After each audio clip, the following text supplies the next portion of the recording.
Okay, we are recording. Okay, so I am a pretty big fan of The Office. I don't know if you guys are a fan of The Office. So there's going to be memes sprinkled throughout this.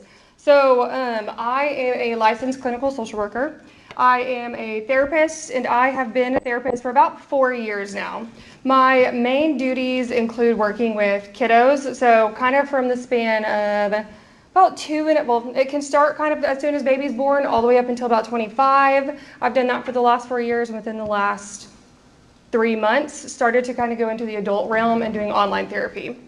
So I've always been school-based, worked inside of, I guess now it's been about 10 different schools, but now I'm kind of here centrally located. So I was really excited whenever they asked me to present about this, because I was like, when is the last time there has been a discussion about mental health when it came to with our teachers? I mean, there's like little things when it comes to our in-services, but when it comes to like ag teachers, you guys, I'm also dating an ag teacher. So when it comes to you guys, it's like, you guys are so important because teachers get to spend time with their students, but you guys get to spend time with your students a lot. And on the weekends and late at night and early in the morning. So you guys are very important and you're very vital. So I'm super excited to be presenting this. So be excited for the memes because they are. I love them. I was laughing the whole time I was making this.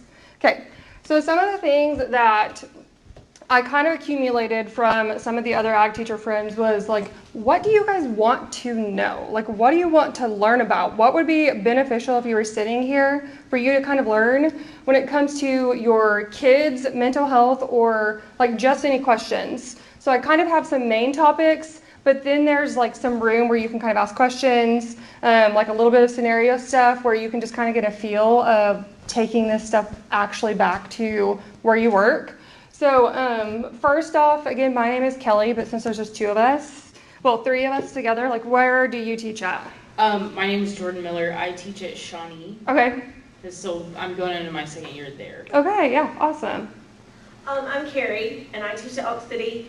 And I feel like my district does a good job at this, but only because we got a grant. Yeah. The projects are where grants. Yes. And so that's the only reason I feel like halfway prepared to try to help my students. We got a grant too, and we have, I think 3 people on staff for the entire district at Shawnee that do a lot of work with these sorts of things, but they've done like maybe 10 minutes at a staff meeting of any kind of instruction with us, but very much focused on statistics of like suicide rates and those sorts of things. And they have done a decent job of like, I know it's at the forefront for society, kind of, maybe not no problem, but like LGBT students and stuff like that and their mental health focus. Yeah, exactly. So we'll kind of like, I have a few statistics in the beginning just because I like to see where we're at compared to the nation. And then when we get a little bit later on, we'll kind of talk about like the different areas and what is offered. And then also how you guys can be impactful rather than just being like, oh, go to the therapist or go to the guidance counselor. Because there is a stigma of teachers are not allowed to talk to kids about mental health. And that just should not be the case. So. Well, I don't know how you feel about it, but I feel like I'm not allowed. Yes. I shouldn't, because I don't want to ever, I don't know, I was always just warned, like, don't ask for hearing about too much information, because you don't want to be called upon to be a witness in their AHS case. Yeah, exactly. Yeah. We're going to talk a lot about that, because that's absolutely true. Yeah. Okay, so what is a therapist? Most people, whenever they, like kids when they get into therapy or adults when they get into therapy, if they've never been in therapy before, or if they have, I say, like, what is your expectation of therapy, or what was your experience like in the past? Because just because we're a therapist doesn't mean we're all great at our job. Just like any person that's in a job is not great at their job. So who do they treat? Literally anyone. I have worked with literally babies. I've worked in a hospital all the way up with adults that are literally about to pass on like into the next life. So you can work with anyone when it comes to being a therapist. So I kind of chose this role because I was in college. I was trying to decide, do I want to be a teacher? Do I want to be a therapist? But I really liked the mind stuff and being able to be direct and one-on-one. And I just like the drama because when you're a therapist, you get to know everything, everyone's business. So that's kind of why I went with that. And I also said, well, what else can I do that requires no more math? And they were like, this. I said, sign me up. So what do? We literally do one-on-one therapy when it comes to our kiddos. We are doing family therapy because it is so hard to see change with our kiddos if we are not holding the parents accountable also. I'm in a rural community right now, and oftentimes it is send my kid to you and then wait, I have to participate, and then they're just appalled that there's participation. But then there's some parents who are like, I need to be at every session. So it's either too much of one way or the other. Then you kind of find your sweet spot parents, and it's like, we are going to move right along. Just kind of depends on each family. What are the benefits of therapy? Because it is tailored so much to like the family's needs or the kids' needs or the baby's needs. There is different therapies for every single thing. There's hypnosis, there is stuff that has to do with your REM sleep, there's your normal cognitive behavioral therapy. It's just literally letting people talk about what those recurring thoughts are and moving right along. How quickly does it help? Just depends. If the kid is being forced into therapy, then sometimes it helps. But sometimes you have to say, your kid's not ready yet. They're safe, but they're not ready to talk about this stuff yet. Who does mental health impact? Everybody. Everyone, exactly. And with being a therapist, I always bring fidgets anytime I have anything. So go through the fidgets, take what you want. Okay, so mental health affects everyone, just like you said. So some of the main statistics that I find very important are looking at what it looks like nationally. So suicide is the third leading cause of death among young people and second leading cause of death among college students. In Oklahoma, suicide is the second leading cause for young people ages 10 to 24 years old. So when it comes to these statistics, have you in your career so far had to deal with a student suicide in your area or having a colleague who had a student suicide in your area? I've been really fortunate. Okay. I've been doing this almost 9 years and no, but that doesn't mean it. Yeah. So whenever you say, Shawnee, my siblings, well, my sister and her husband work at Tecumseh, and they've had multiple suicides and multiple deaths lately. So it's a really hard thing right now. So it hits close to home for me because I've had to see how they got affected by that.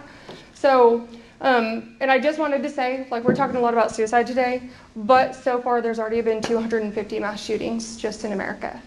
So this is also going to kind of incorporate some of the warning signs and things that we might pick up on that, like, maybe you guys are aware of, maybe not. So we'll just kind of see. When it comes to Oklahoma, 71% of our communities do not have the necessary mental health requirements that schools need.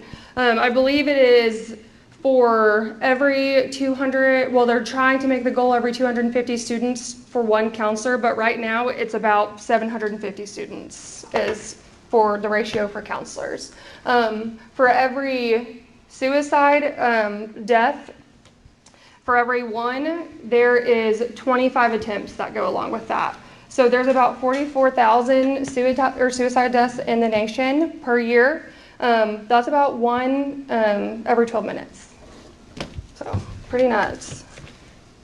Okay, why are self-harm or violent behaviors increasing for teens and children? What would y'all kind of say? Like, what's kind of your feel whenever you think? Isolation. Yeah. We're not as social, we're not as community based as Mm-hmm. we once were. Yeah.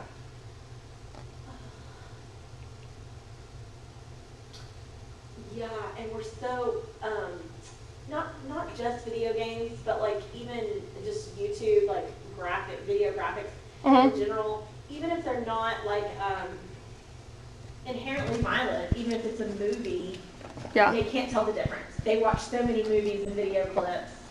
I mean, my first grader is obsessed with YouTube, and I'm like, you can't believe everything you see on the internet. Yeah. So I think that they just can't, like, they can't tell the difference. And all the shootings, I mean, even the news, Mm-hmm. like, they can't tell how bad it is in real life, because the visual of it is always in front of them. I know, Yeah. now that we're talking about it out loud, it seems like maybe they're just curious. It may not be that they're mean or evil or anything, like it's curiosity because it is in front of them. Yeah. But definitely, I really think though, like the more withdrawn we become and you don't have to get out of your house for a lot of things, even for like what seemingly social types of things, they're occurring on screens instead of in person, and that it just affects how you feel about other people and yourself. Yeah, you can literally now have your groceries sent to your door, any food you want sent to your door. I know. So even for kids, we're not taking them out of the house. Mm-hmm. Yep. What's the need? They get to do online school now, even though they might not be passing every single class, or they have to repeat the same class 12 times. That has definitely become a big concern when it comes to kind of my role. So I work in community mental health, and that is something that is huge. I feel like with mental health, if they're in counseling, they're like, no, we're going to start doing our school at home. And then I'm seeing a lot of that social anxiety and isolation, can't even leave the house. I feel like I hope there's going to be more research on it, because there wasn't, because I wanted to know if there was while I was doing this. But seeing the social anxiety, how much that increases after one semester of doing online school, like I don't think there's statistics or any research done yet. Maybe I'll be the first, because I have seen such a trend in that for sure over the last 2 years. Okay, contributing factors. So these are just some. There's always so much more. When it comes to our parental stress, so this incorporates all the kind of trauma that you can think about. So like if we are not making enough money, maybe COVID made us lose our job. Now we are experiencing financial struggles. We have a lot of kids now that need to eat. We can't find a job anywhere, or it's not paying enough. We can't pay for gas to get there. So there's so many things that get incorporated into the parental stress. And that in turn, when parents are really stressed, we don't always do our best parenting, whenever we are very, very stressed. Not to say that is on them, but that's just kind of what happens, like you get too stressed to be able to manage anything but just paying your bills. So that kind of can increase trauma, can increase neglect physically and emotionally, can also cause some problems when it comes to, we don't know if we have teenagers, we don't know what they're doing with their friends whenever they live in small towns or communities or big cities, and they're just kind of off and running. COVID and social media, kind of like what we were talking about before. Many of my young kiddos, when it comes to their social media, it is lots of TV shows like you were saying, the video games. There's a TV show right now that's very popular called Euphoria, and it is all about the bad things. I watched it just for research because I had so many clients that talked about it over and over and over, and I could not continue watching it because it was that bad. So when it comes to social media, you also have to deal with their cyberbullying. So you're having more chat rooms. So there's I'm not saying all this to scare y'all. Y'all are probably like, oh God, here we go, my own children. But when it comes to the cyber stuff, like now with Snapchat, random people can add you on Snapchat. Just had this situation happen yesterday.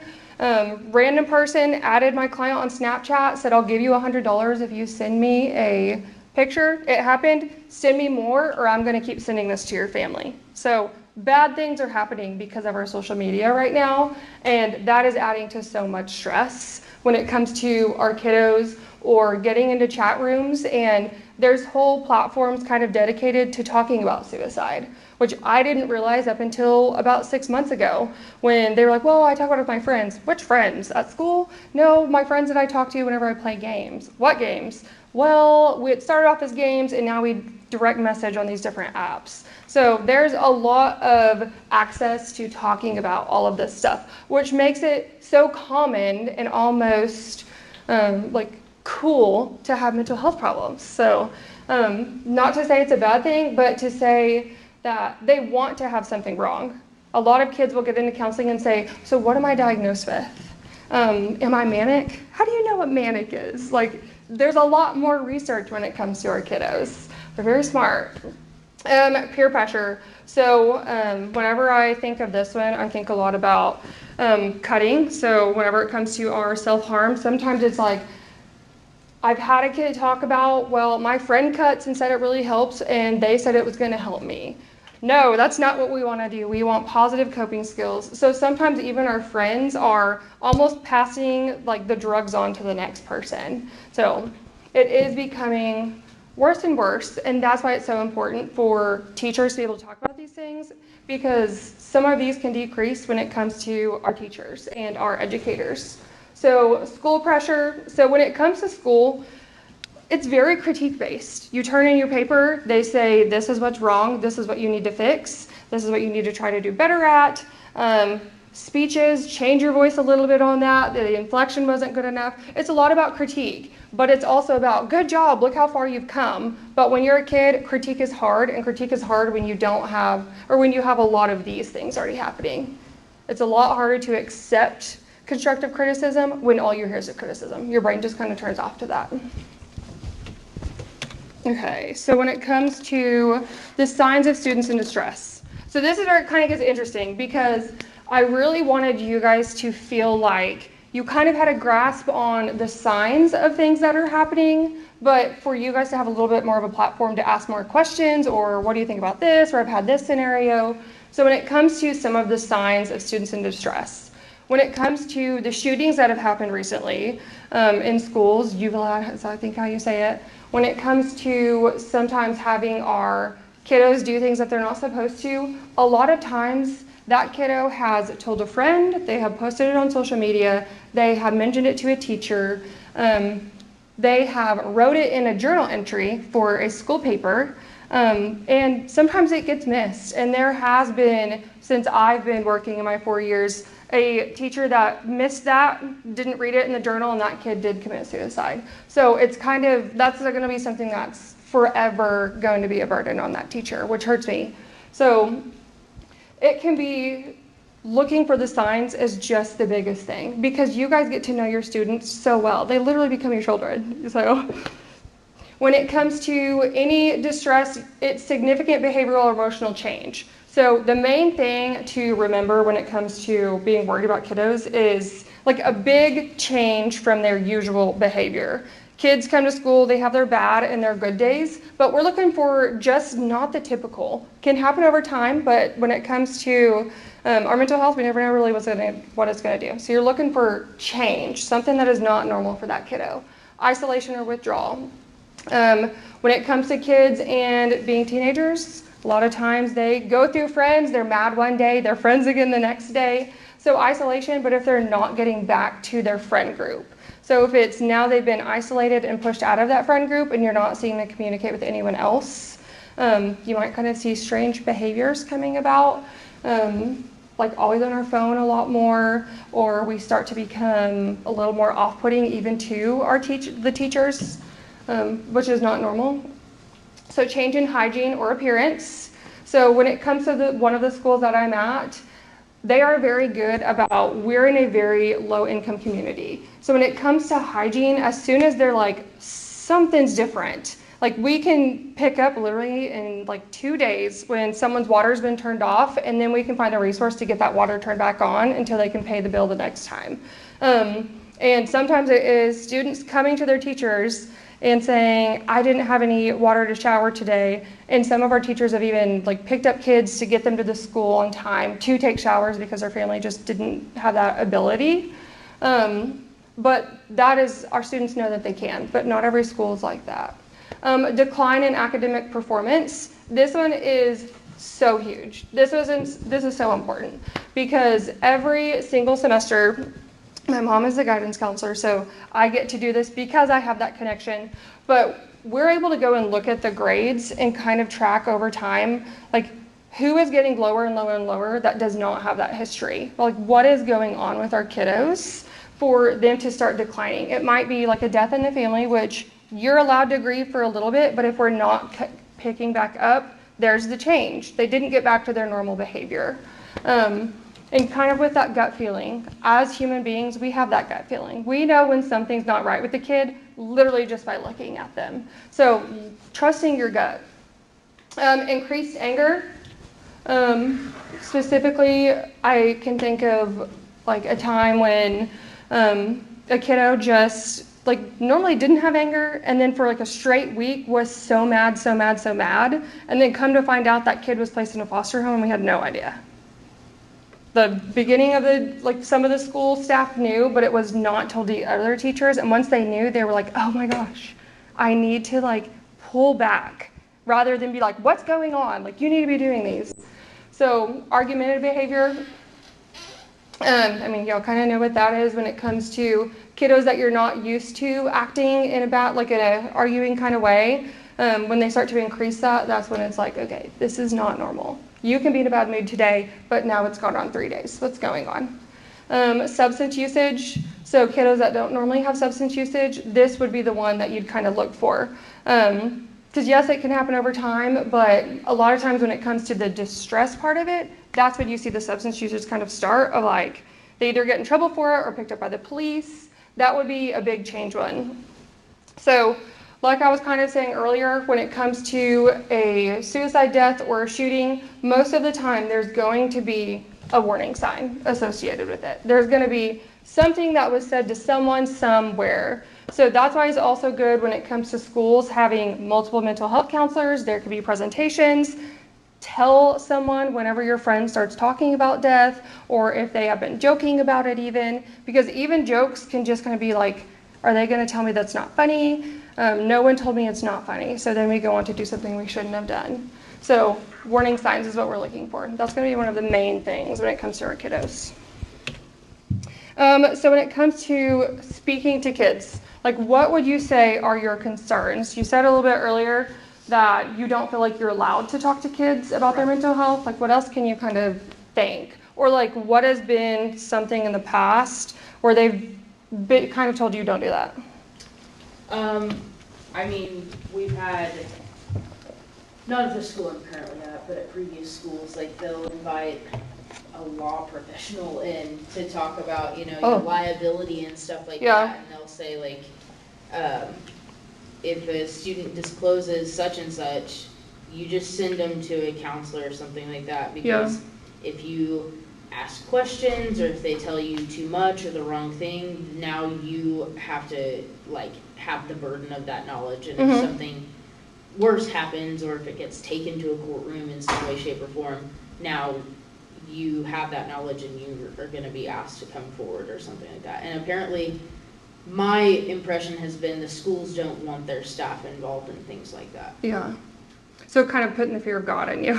Basically, yeah. That's crazy to me because I feel like I've been teaching since 2005 and I feel like I get the exact opposite message. Yeah. Really? Whatever is disclosed to you, you better report it. Oh, yeah. Because that takes the liability off of you. Oh, yeah. No. It is that way too. Like you better disclose whatever has been shared with you. However, don't you dare put yourself in a position to invite that sort of thing. Okay. So I know like asking questions, I guess. A lot of times kids are just going to tell you things. Yes. Especially if they like you, and ag teachers, we're going to get as much or more than like even a coach that they like. But no, what the impression I've gotten is like, don't ask them questions. If they tell you something like that, if it's to the point that you need to report it, call DHS, all those sorts of things, then you have to do that.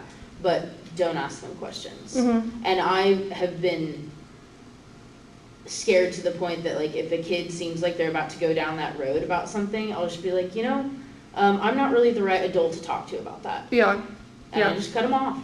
And maybe they needed to tell me because they won't or can't tell anybody else. But I'm scared to let them go there. And you're exactly right. So that's kind of why when it came to doing this presentation, in just a few slides, there's kind of ways that we can talk to our kids where it makes you feel a little bit more comfortable. Sounds like your school kind of has different policies, but for the most part, I feel kind of similar that a lot of schools are okay with you kind of being there for your students in a realm of what's okay and what's not. So yeah, that's kind of crazy. I mean, to have someone come I in and say, haven't gotten that as much of that impression from the school I'm currently at, but Yeah. definitely the one I was at before, it was kind of a don't go there. Yeah, that's super interesting. That's the first time I've heard about a lawyer coming in and Yeah. talking to teachers about that. It's always been the opposite of like, bring a mental health counselor. Well, yeah, I mean, they would tell you, like, encourage them to go talk, and at that school, it was a really low-income school, and so they had some sort of, I don't know if it was a grant or special funding or whatever. Yeah. To have not just a guidance counselor, Mhm. because I know they do some of that, but Yeah. it's not really their primary job. Yeah, no. But they would have somebody more like you Mhm. that would come in twice a week or whatever. Yes, yeah, and the grant that you were talking about, I'm pretty sure that's the exact same one that just came about within this last school year. Is that the same one where they can hire a therapist, someone licensed? I don't know, ours is like a multi-year, like a 5-year thing, 5, Okay. 10-year, I don't even know. Okay, the one that I am aware of that's kind of been happening across Oklahoma is only 3 years, I believe. Oh, maybe that's it, I don't know. Yeah. It's called Project Aware, it's like us and Woodward and somewhere else, and it had to do with being rural. Yeah. And not enough Mhm. care providers. Yeah, I wish they would just keep something like that around because that would be super, super beneficial. Yeah. Because guidance counselor has so much to do. They do not have time to do that too. Okay, so how to help students as an educator. Here's your sprinkle.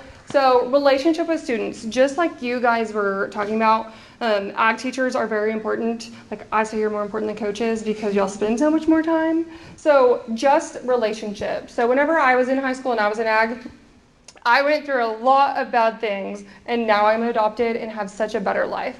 But because my ag teacher was so involved in my life and so important, that person, I had an adoption party and my ag teacher literally walked me down the aisle to my family. So ag teachers are so important. Wouldn't have made it without them. So when it comes to knowledge of mental health issues, just giving you guys confidence, because that's all it really requires is you are allowed to talk to your students because you might just be riding in the truck and they just say something random and you're like, wait, hold up, that kind of sounded odd. So that's really what I want you guys to have is in the next few slides, I want y'all to feel like you've gained some knowledge of how do I talk to students, or maybe you can pass it along to other teachers, just because it's so important that you guys are the lifeline because there's not anyone else in our rural communities.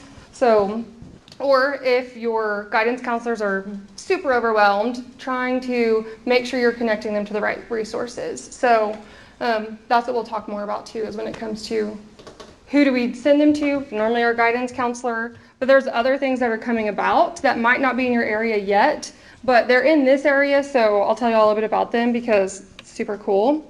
So this is something that is used a lot in therapy, but it's also used in like whenever you're working business or if you are in sales and if you're a teacher, motivational interviewing. So all this is a technique to help you feel more confident in your conversations with students. So giving you different tools and kind of guidelines of, okay, this will be a little easier for me to understand. So looking constructively at their behaviors, then deciding for themselves what they want to change. So this is not just for suicidal thoughts or if they're like being aggressive behaviors and you're worried about them becoming violent. Like this can even just be a one-on-one conversation of like, what are your goals? I've done this with like kids that are chronically failing. Yes, stuff. yes. Yeah, this is familiar. Just like, hey, do you see that this isn't working for you? Yeah. And like, what can you do? What could I do? Who else could we talk to? Yes. Didn't know there was a name for it. Yeah, motivational interviewing. You were already doing it. Yeah. That's how easy it is. So now you're going to have some more tools to really up those skills. Okay, so when it comes to our themes of motivational interviewing, before we get into it, so what this kind of does to change how you talk to a student is you're communicating respect for that student in a way that is different than the usual. So when it comes to talking to, like, I'm thinking of like grandfathers and dads, like they lecture you when it comes to you telling them your problems, or whenever you speak to your parents or your mom. You don't always feel respected when you keep being interrupted, or you are not being allowed to talk about your feelings because your feelings aren't always correct, but adults sometimes have a tend to prove them wrong. Don't feel that way. No, like that's wrong. So communicating respect and we're listening. So expressing empathy. I was a little bit afraid. I was like, man, I wonder if there's going to be like ag teachers who were like, this is a joke. Because one of my friends will say, mental health is a joke just to make me mad, not being serious at all. So instead of throwing some dirt on it, rubbing some dirt in it, just saying, I see that you're upset. I see that something's going on. That's all you're doing. That's literally when it says express empathy, you're just literally saying, I see something's going on. And that can be so eye-opening when it comes to little kiddos in elementary when they're having tantrums and I've like seen a kiddo just like ripping his shirt off and really angry. And all I did was walk up and say, wow, you seem really angry. Are you thirsty? Because you're probably thirsty. You have to be really strong to pull your shirt off. Yes, I need a drink. Okay, let's go get a snack too. Boom, that's all it takes is just like identifying that, letting them know, I see you're upset, especially with our littles, works with teenagers too. Help students see the difference with where they're at versus where they want to be. So just like you were literally saying, this is going to help you identify a plan. So the goal of motivational interviewing is to make a goal. So avoid arguing. So this is more of a like combination of respecting the conversations that we're having. So I also I should have put in parentheses because I just didn't want to have too much information on the slides of be okay with silence. When it comes to our conversations, therapy is so much about silence because a lot of times you will kind of restate what the person has said. If you are right, they will tell you. If you are wrong, they'll think it through.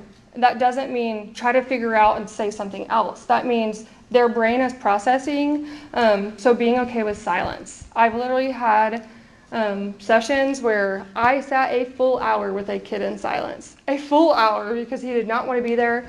And I just said, I'm going to give you your space. And then the next time, had some toys out on the table. And that was kind of what got it going. Like, started playing with the toys. Oh my gosh, I love that toy.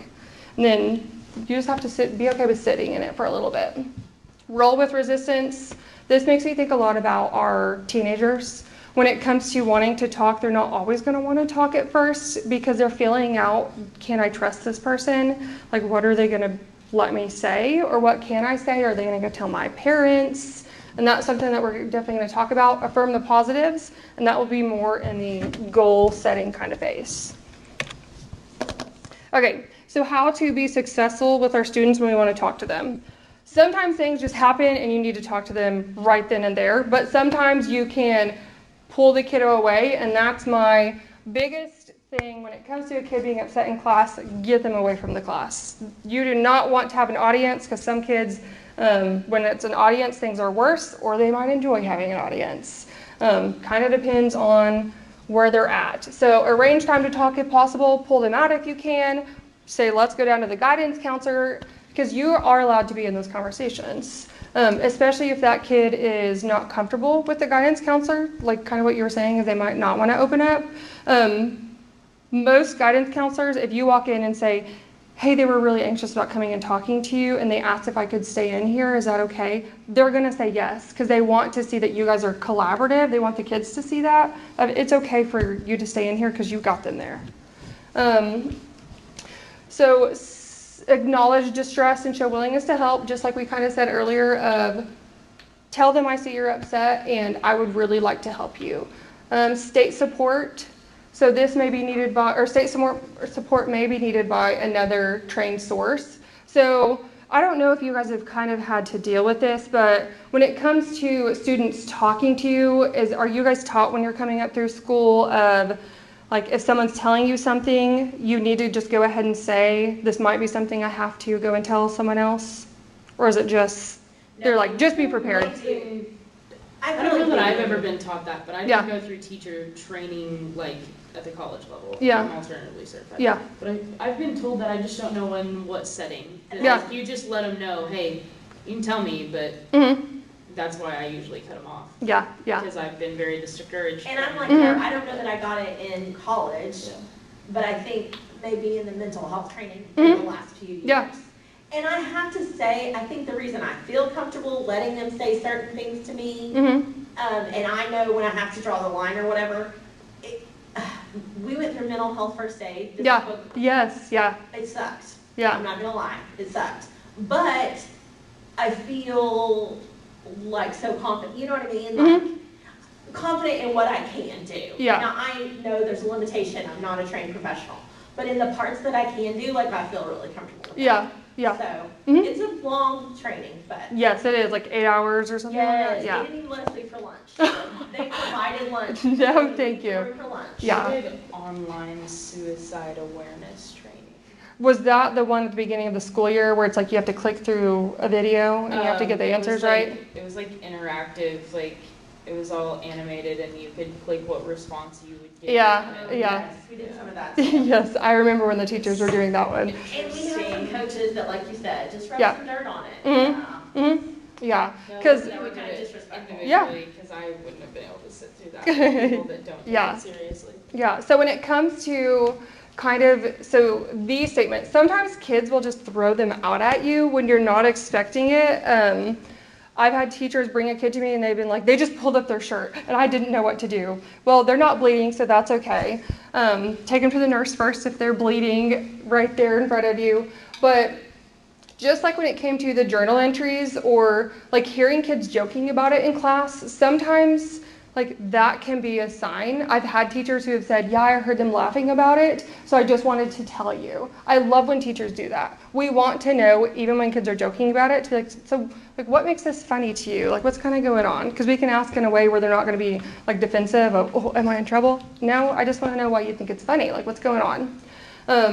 So if a kid comes and talks to you, the best way to kind of navigate that, so as a therapist, we have our confidentiality and our HIPAA that we tell every single kid and client, whether they're young or like older.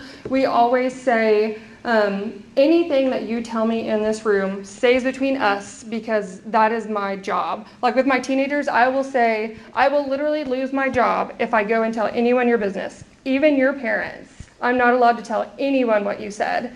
But there's 3 rules that break that, and that is only for your safety. And that's not the same exactly for teachers, but that might be something where it's like, I know you just told me this, but you can go tell someone and they can't tell anyone else unless they're concerned for your safety. And that's the only time that they can go tell someone. And I have had students come to me that I've never met before because a teacher used that exact same language of they can't tell anything that you're saying. What is that? Just go ahead. Yes. Like, if you're a harm to yourself or others, what's the Yeah. So if you are a harm to yourself or others, if someone is harming you, or if you plan to go hurt someone else. Okay, got it. Yeah. So those are the 3 ones for therapists. Those kind of are what get people encouraged to walk down the hallway. So this one is kind of how most of my teachers, whenever I do this kind of training with them, ORS is easy for them to remember because it's just open-ended questions. You're just saying, hey, can I come and talk to you? Tell me a little bit about what's going on. Rather than, are you okay? They'll normally say, yes, I'm fine. Tell me what's going on. You just want all your questions to be where they just can't say yes or no. Affirmations, I noticed that you were upset and I really would like to talk to you about that. Reflective listening. So I put this example just because I liked it. I am just so sick and tired of people always telling me what to do.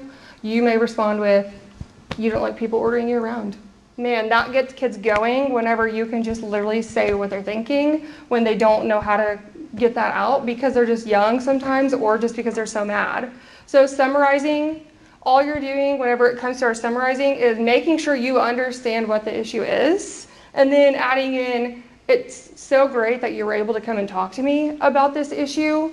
This is what we're going to do next. We're going to go to the guidance counselor, or we're going to go to a therapist, or we're going to go to the principal with this if we don't know where they're at. So just some examples of our open-ended questions. You seem blank. I notice blank. It seems to me like you are really mad today. What is going on? This is not your normal behavior. I'm curious about what's going on when it comes to your schoolwork, or I'm curious about what's going on right there with your friends because I see that you're over there in the corner crying. Just really simple things. Asking in a direct way. When it comes to being an ag teacher, Y'all are funny because you can literally be like, you're being dumb, stop doing that stuff. Or I've even heard a story about a teacher grabbing a kid by the hair and saying, get up here right now.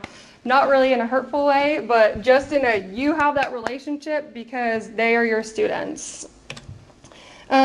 We will do this last one because we are almost out of time. So when it comes to this case really quick, so Chelsea is a 14-year-old student in your ag class. She has excelled in school her entire life and is known for being a sweet student. She's always willing to help. Over the last few months, her grades have started falling behind and she's become argumentative in class. You've allowed most of the argumentative behavior because she's a great student. During your opening ceremonies practice for state contests, she responds back to a critique you made stating, shut up and leave me alone, I'm quitting anyways. So during your conversation with her, she states, you're not going to tell any of this to my parents, are you? I'm unhappy. I don't like anything about myself. My parents are talking about how I need to finish with all A's and how I can never do my chores right. I feel like I'm useless. I don't think I will ever make them happy. So what is even the point of continuing this? So when it kind of comes to this conversation, like where would you kind of start? Where would y'all even start right now? Because that's a whole bunch. Because this is just the word vomit. I mean, if it was my student, I'd probably start with like the stuff that they're doing right. Yes.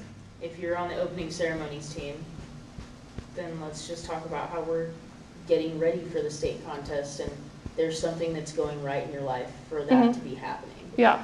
And then probably after some compliments, maybe start asking about, I'm telling you, this would be out of my element because I don't ask questions anymore. I did when I first started teaching, was discouraged from doing that at my last posting.